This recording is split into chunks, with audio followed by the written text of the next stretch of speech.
Look at this. Just look at this. Wait, where's the equals key? The C47 calculator is the perfect calculator for solving a system of linear equations.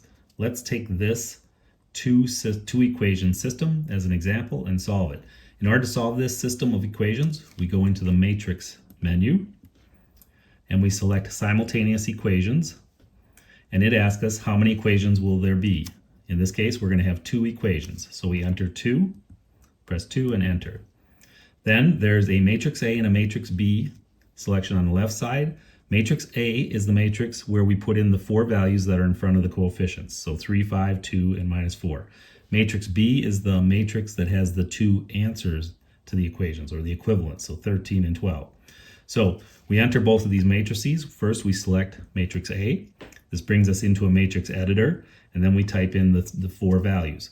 So the first value is 3. And then, since we're done, we can either hit enter, which puts it in position, and then right arrow, which moves us to the next position of the matrix. Here we enter 5.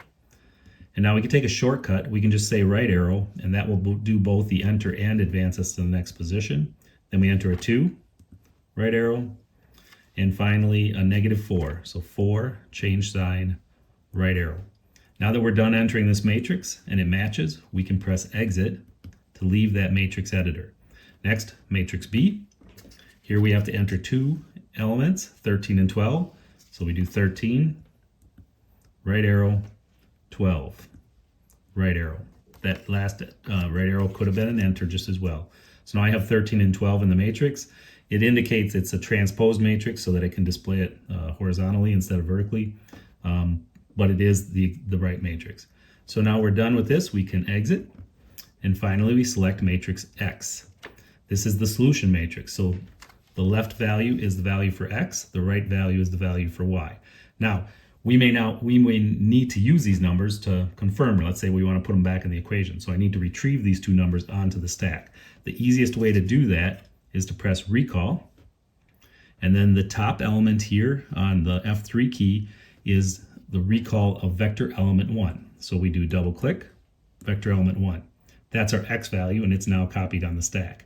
I'm going to exchange X and Y. So now I have the vector, the solution vector again, and now I want to do a recall. And this time I'm going to select vector element 2. That's the Y value. Again, I'm going to do an exchange. So that's a solution vector, and above it is the X value and the Y value. And maybe at this point I don't need that solution vector anymore. I can do a roll down. So these are the two values, X and Y, the two solutions, and they're on the stack, so I can use them for my next calculation.